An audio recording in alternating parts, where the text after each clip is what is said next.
morning! You must be the new guy from Germany. Herzlich willkommen in unserem Unternehmen. Ich habe mitbekommen, dass wir einen neuen deutschen Kollegen bekommen werden. Mein Name ist Brian. Unser Abteilungsleiter hat mich gebeten, dich bei uns einzuarbeiten, weil ich der Einzige hier bin, der Deutsch spricht. Ich denke, als erstes solltest du ein paar amerikanische Business-Klischees kennenlernen. In den USA hört man diese Art der Ausdrucksweisen, vor allem in der Businesswelt, sehr häufig. Deswegen sind diese Klischees auch sehr verbreitet und typisch. Diese in geringen Maßen zu verwenden, ist in Ordnung. Allerdings, wenn du jemanden hörst, der nur mit diesen Ausdrucksformen um sich schlägt, kannst du dir sicher sein, dass er nur Unsinn redet. Wie wir in den USA sagen, don't be that guy. Komm bitte mit mir mit. Ich führe dich herum und erkläre dir 10 amerikanische Business-Klischees.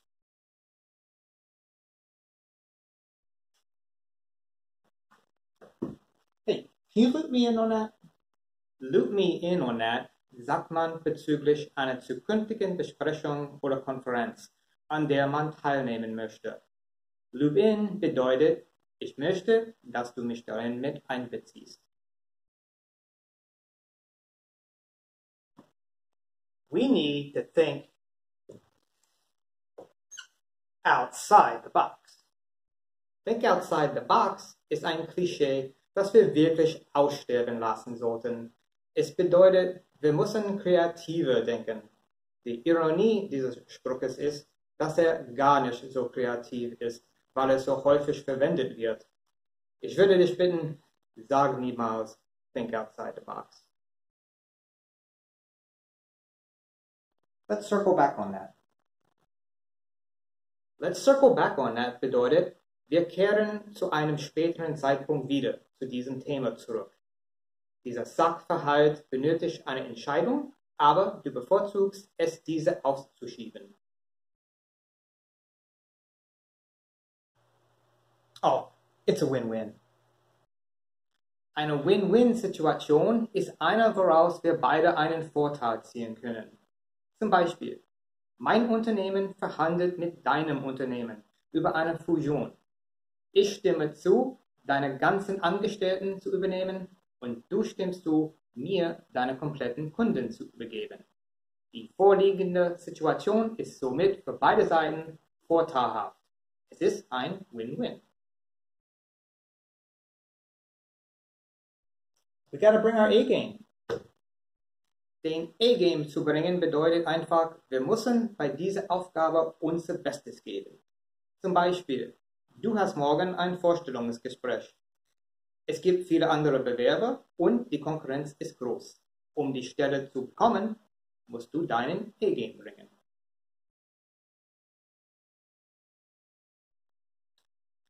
Let's take that offline.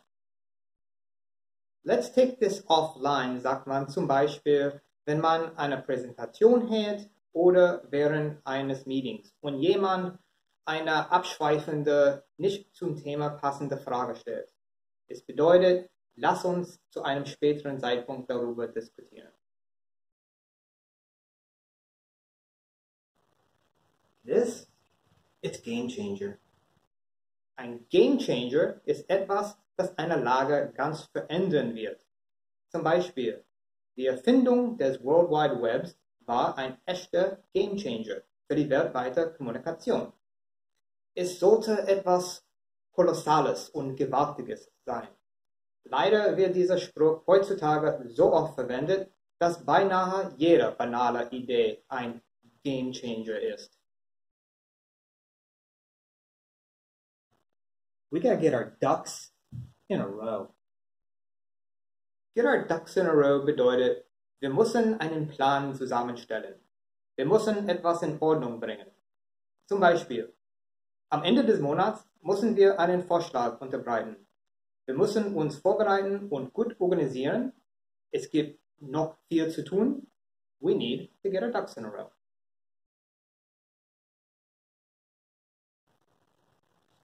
We gotta push the envelope. Push the envelope hat nichts mit Briefumschlägen zu tun, sondern mit Grenzen. Es bedeutet, wir müssen bis an unsere Grenzen gehen. Wir müssen etwas versuchen, das vorher unmöglich oder undenkbar gewesen wäre. Dieser Ausdruck ist ähnlich wie think outside the box. Guys, we gotta break down the silos. Die Bedeutung hier ist, dass jede Abteilung in einer Firma ein Getreidesilo symbolisiert.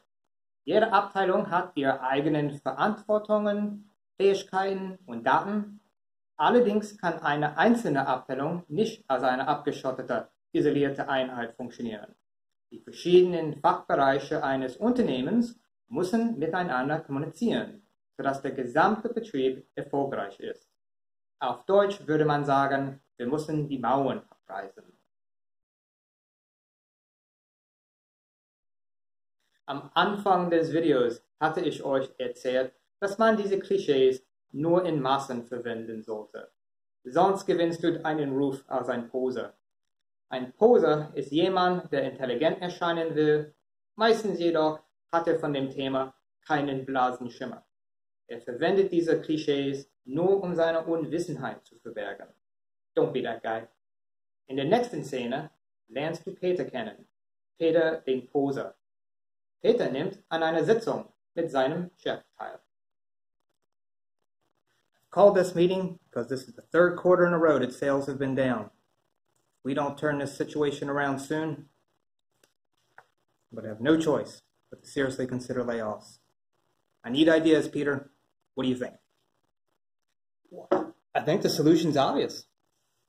We got to bring our A game. Bring our A game? Absolutely. I mean, we need to start thinking outside the box. We got to push the envelope. And, you know, in all my years of experience, if there's one thing I've learned, it's that you got to get your ducks in a row. I'm not afraid to say it, but we got to tear down the silos. Is it going to be hard? You bet. But if we can accomplish that, I guarantee you, total game change. And win-win. Peter, those are exactly the type of ideas I've been looking for. You, sir, are going to go far in this company. Really? No. You're an idiot. And you're fired. Das ist alles für diesen Monat. Ich hoffe, dieses Video hat euch gefallen. Wenn das so ist, wäre ein Thumbs up schön und ein Abo noch schöner. Vergesst nicht, das Glöckchen zu aktivieren, damit ihr Mitteilungen bekommt, wenn ich neue Videos hochlade. Ich mache ein Video im Monat. Ich bin neugierig. Gibt es Klischees aus der Businesswelt in Deutschland? Schreibt bitte in die Kommentare. Ich freue mich schon auf eure Antworten. Bis zum nächsten Monat. Ciao.